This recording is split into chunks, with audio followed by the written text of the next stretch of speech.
Можете более подробно рассказать по проблемам границы? Да? Казахстан будет придерживаться соглашения в рамках ЕС? На сегодняшний день Казахстан придерживается. Единственный вопрос: есть нарушение со стороны Кыргызстана по транзиту, и те товары, которые заявлены были в электронный счет фактуры, они не соответствуют той заявке, которая была представлена. Соответственно, Казахстан применяет меры досмотра. Если говорить о кыргызской продукции, сделанной в Кыргызстане, то по ней никаких проблем нет на сегодняшний день.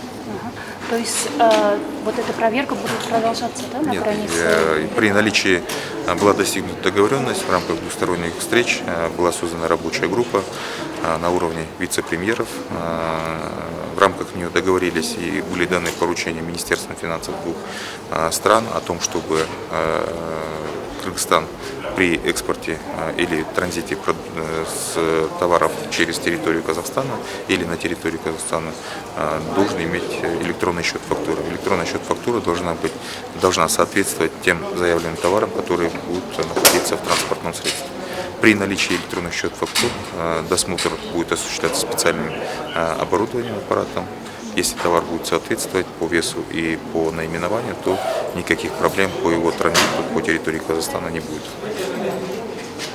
То есть до этого много раз было заявлено, что Казахстан создает искусственные проверки, да? Ну, я думаю, что нужно будет еще и к нашим тоже экспортерам обратиться о добросовестности их транзита.